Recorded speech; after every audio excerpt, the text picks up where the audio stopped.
மக நட்சத்திரம்னா எல்லாரையும் அரவணைக்கும். எல்லாருக்கும் என்ன கேட்குறோம், என்ன கேட்டு தான் பண்ணணும். நான் தான் எல்லாத்தையும் பார்ப்பேன். என்கிட்ட சொன்னா நான் தான் பார்ப்பேன்னு சொல்லுமே தவிர, இதனால வேண்டி எல்லார்கிட்டயும் விரோதம் பண்ணினேன். மக நட்சத்திரத்த பார்க்கறதுக்கு யாருமே ஆள் இல்லாம போயிடுவாங்க. அப்போ வீக் ஆயிடுமா? வீக் ஆனத மறுபடியும் டாப் அப் பண்ணணுமே, ரீசார்ஜ் பண்ணணுமே. எதிரி தொல்லை. மெயினா மக நட்சத்திரத்துக்கு கடன் இருக்கோ இல்லையோ பயங்கர எதிரி இருக்கும். சரிங்களா? அப்போ எதிரி தொல்லை, கடன் தொல்லை. நீங்க என்ன பண்ணலாம்? குலதெய்வ கோவில் வழிபாடு கண்டிப்பா மெயினா மக நட்சத்திரத்துக்கு வேணும்.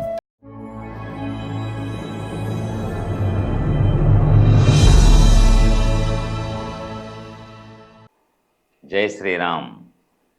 சிம்ம ராசி அன்பர்களுக்கு உண்டான பதிவு இது.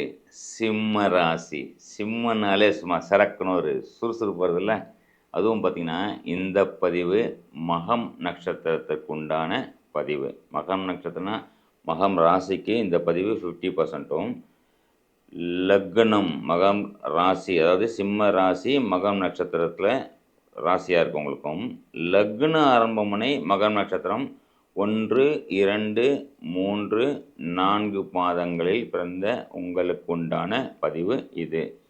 மகம் ஜெகமாலம் சொல்லியிருக்காங்க. ஏன் ஜெகமாலம்? பார்வதி பிறந்த நட்சத்திரம், சீதை பிறந்த நட்சத்திரம் அப்படின்னு சொல்லப்பட்டிருக்கு. சரிங்களா? மகம் நட்சத்திரத்துக்கு அவ்வளோ பவர் இருக்குங்க. அதுவும் மகன் நட்சத்திரம் பெண் இருந்தாங்கன்னு வச்சுக்கலாம், வேறு லெவல் பவராக இருக்கும். உங்களுக்கு நிறைய தெரியும் மகன் நட்சத்திரம் வந்து எவ்வளோ ஒரு பெரிய தலைவர்கள்லாம் பிறந்திருக்காங்க, எந்த அளவுக்கு இங்கே கண்ட்ரோல் பண்ணாங்க. என்ன ஒன்றுனா மகன் நட்சத்திரம் சாதாரணமாகவே பார்த்தீங்கன்னா லக்னமாகட்டும் ராசி ஆகட்டும், மகன் நட்சத்திரம் இருக்கிறது சிம்ம ராசியில் சூரியன் அதிபதியாக வந்துடுவார். அப்போது ஒரு மிகப்பெரிய ஒளி கிரகம், எல்லா கிரகத்துக்கும் ஒளியை கொடுக்கக்கூடிய ஒரு கிரகம் உங்களுடைய லக்னாதிபதியான சூரியன் சொல்லப்பட்டிருக்கு. கரெக்டுங்களா? அங்கேருந்து கரெக்டாக 7ஆம் வீட்டில் பார்த்தீங்கன்னா சனி பகவானாக வந்துடுவார். இங்கே பார்த்தீங்கன்னா ஒளி கிரகமான சூரியன் ஃபுல் பிரைட்டு. 7ஆம் வீடு உங்களுடைய கணவரோ மனைவியோ 7ஆம் வீடு சனி பகவானாக வரும்போது இங்கே வெளிச்சம் அங்கே இருட்டு, 2 பேருக்கும் ஒத்து வராதுங்க. மெயினாக மக நட்சத்திரத்துக்கு குடும்ப வாழ்க்கையில் ஒரு சில பிரச்சனைகள் கண்டிப்பாக வரும், நிறைய பேருக்கு வருது. குறிப்பாக சூப்பர் பரிகாரம் சொல்கிறேன் கேளுங்களேன். ஆவணி மாதம் சூரிய பகவான் பார்த்தீங்கன்னா கரெக்டாக என்ட்ரி எடுப்பார். எங்கே? மக நட்சத்திரத்தில் கரெக்டாக டச் ஆவார். அவர் ராசியில் அவர் ஃபுல் பவராக இருக்கும். மகம் நட்சத்திரனால பித்ருக்களின் நட்சத்திரம் அப்படின்னு சொல்லப்பட்டிருக்கு. என்னங்க? பித்ருக்களின் நட்சத்திரம் அப்படின்னு சொல்லப்பட்டிருக்கு. அப்போது சூரிய பகவான் ஆவணி மாதம் என்ட்ரி ஆகும்போது சிம்ம ராசியில் மக நட்சத்திரத்தில் டச் ஆகிற அன்றைய நாள் கொஞ்சோண்டு பச்சரிசி கையில் எடுங்க. பச்சரிசியும் நாட்டு சர்க்கரையும் கலந்து எறும்புகளுக்கு கொண்டு போய் போடுங்க. பித்திருக்களின் தோஷம் சாபம் என்ன இருந்தாலும் கண்டிப்பாக நிறைவேறும். அப்போது குடும்பத்தில் கணவன் மனைவிக்கிடையே உள்ள வேற்றுப்பாடு சண்டை சச்சரவுகள் கண்டிப்பாக குறையும் அப்படின்ற மாதிரி சொல்லலாம். சரி, உங்களுக்கு ஏற்கனவே பவர் தான் நீங்கள் இருந்தாலும் மக நட்சத்திரம்னா எல்லாரையும் அரவணைக்கும். எல்லாருக்கும் என்ன கேட்குறோம், என்ன கேட்டு தான் பண்ணணும். நான் தான் எல்லாத்தையும் பார்ப்பேன். என்கிட்ட சொன்னால் நான் தான் பார்ப்பேன்னு சொல்லுமே தவிர, இதனால் வேண்டிய எல்லார்கிட்டையும் விரோதம் பண்ணினேன்.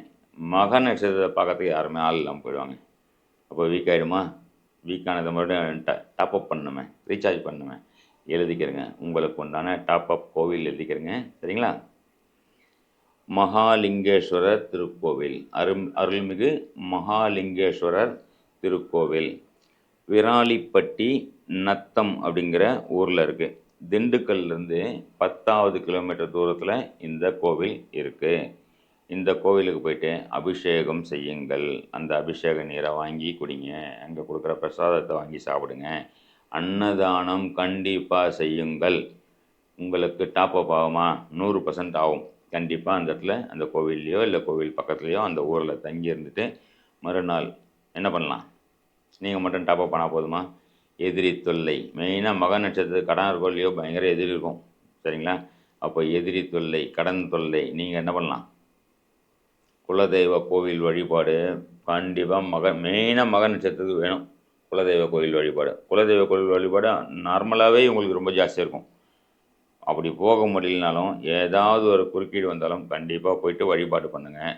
அன்னதானம் பண்ணுறது, அந்த கோவிலில் போய்ட்டு உங்களுடைய குடும்ப முறைப்படி பொங்கல் வைக்கிறதோ இல்லை வேறு எதனா என்ன முறையோ அந்த முறையை கண்டினியூஸாக செஞ்சுட்டே வாங்க. சரிங்களா? அப்போது எதிரி, கடன் நிவர்த்தி, வேறு சில வம்பு வழக்குகள் இருந்தாலும் சரியாகும் அப்படின்ற மாதிரி சொல்லலாம். சரி, இதெல்லாம் பண்ணியாச்சுங்க. பணம் இல்லையேங்க, பணம் இல்லாமல் நான் ரொம்ப கஷ்டப்படுறேங்க. என்னை பார்த்தா எல்லாமே வந்து ஃபுல் பவர் அவங்களுக்கு என்ன சொல்கிறாங்க, ஆனால் என் கஷ்டம் எனக்கு தானே தெரியும் அப்படின்னு சொல்லி புலம்புற மக நட்சத்திரம் தான் ஜாஸ்தி. குறிப்பாக லக்ன ஆரம்பம். சரிங்களா? ஓகே. பொருளாதாரத்துக்கு உண்டான ஒரு மேம்பாட்டுக்கு உண்டான ஒரு கோயில் சொல்கிறேன். அதுக்கு முன்னாடி எனக்கு ராசி தெரியுங்க, லக்னம் தெரியல அப்படின்றவங்க தான் இங்கே நிறைய பேர் இருக்காங்க. மெயினாக இதனால தாங்க சொல்கிறது, பாரம்பரிய ஜோதிடம் படிங்க, பாரம்பரிய ஜோதிடத்தை பற்றி தெரிஞ்சுக்கிறங்கன்னு சொல்லி 100 வாட்டி படித்து சொல்கிறது இதனால தான். ஓகே, உங்கள் ஜாதக கட்டத்தை எடுத்துக்கங்க. லக்னம் அப்படின்றது வந்து 2 கோடு போட்டிருக்கோம், லான்னு போட்டிருக்கேன். ஒருவேளை உங்களுக்கு அதில் பார்க்க தெரியலனாலும் நம்மளுடைய அஸ்ட்ரோ நிவர்த்தி ஆப் கூகுள் ப்ளே ஸ்டோரில் இருக்குது. அதில் போயிட்டு அஸ்ட்ரோ நிவர்த்தின்னு ட்ரை பண்ணிங்கன்னா நம்ம ஆப்பை டவுன்லோட் பண்ணிக்கோங்க. உங்களுடைய பெயர், பிறந்த தேதி, பிறந்த நேரம், பிறந்த ஊர் போட்டுக்கிட்டு டவுன்லோட் பண்ணிங்கன்னா உங்களுடைய ஜாதகம் க்ரியேட் ஆகிடும். அங்கே அந்த ராசி கட்டத்தில் பார்த்தீங்கன்னா உங்களுக்கு சிம்ம ராசின்னு கோடு இருக்கும். லக்னம் மக நட்சத்திரத்தில் எந்த பாதத்தில் ஸ்டார்ட் ஆகிருக்குதுன்னு முதற்கொண்டு அதிலே காமிக்கும். ஸ்க்ரோல் பண்ணி பாருங்கள். பொருளாதார வரவுக்கு பார்த்தீங்கன்னா குறிப்பாக நல்லா நோட் பண்ணிக்கிறேங்க. மக நட்சத்திரம் 1ஆம் பாதம், 2ஆம் பாதம், 3ஆம் பாதம் உள்ளவங்களுக்கு மட்டும்தான் பொருளாதாரத்துக்கு உண்டான இந்த பரிகார ஸ்தலம். 4ஆம் பாதம் உள்ளவங்களுக்கு இதுக்கு அடுத்து நான் சொல்கிறேன். சரிங்களா? இதை நோட் பண்ணிக்கிறேங்க. முதல்ல மகாலட்சுமி புரீஸ்வரர், அருள்மிகு மகாலட்சுமி புரீஸ்வரர் திருக்கோவில், திருநின்றியூர், மாயவரத்துலேருந்து 9வது கிலோமீட்டரில் இந்த கோவில் இருக்குது, இந்த ஊர் இருக்குது. இங்கே போயிட்டு வழிபாடு செய்து அங்கே கொடுக்குற பிரசாதமும் கொஞ்சம் விபூதி குங்குமம் வாங்கி கொடுத்துட்டு அதை கொண்டு வந்து வைங்க. கண்டிப்பாக பொருளாதார வளம் பெருகும் அப்படின்ற மாதிரி சொல்லலாம். சரிங்களா? ஓகே, இதை சொல்லிட்டீங்களே. மக நட்சத்திரம் 4ஆம் பாதத்துக்கு இன்னும் சொல்லியே சொல்கிறேன், எழுதிக்கிறேங்க. மக நட்சத்திரம் 4ஆம் பாதத்திற்கு பொருளாதாரம் கிடைக்க உண்டான கோவில் அருள்மிகு வரதராஜ பெருமாள் கோவில். அருள்மிகு வரதராஜ பெருமாள் கோவில், பசுபதி கோவில் அப்படிங்கிற ஊர் பேர். கும்பகோணத்துலேருந்து 13வது கிலோமீட்டரில் இந்த கோவில் இருக்குங்க. இந்த கோவில் போயிட்டு வழிபாடு பண்ணி அங்கே கொடுக்குற அர்ச்சனை பொருட்கள், விபூதி குங்குமம் வாங்கிட்டு வந்து வச்சுக்கிறேங்க. பிரசாதம் வாங்கி சாப்பிடுங்க. கண்டிப்பாக உங்களால் முடிஞ்ச ஒரு அன்னதானத்தை அங்கே செஞ்சுட்டு வாங்க. வாழ்க்கை உயரம், குடும்ப நலன் மேம்படும், பொருளாதாரம் பணவரவு விபரீதமாக கிடைக்கும். டக்குன்னு திடீர் அதிர்ஷ்டம் மாதிரி வந்து கொட்டிடும். சரிங்களா? இதை பண்ணிவிட்டு வாழ்க்கையில் முன்னேறுங்கள் என்று கூறி இந்த பதிவை இத்துடன் முடித்துக்கொள்கிறேன். நன்றி, வணக்கம். ஜெய் ஸ்ரீ.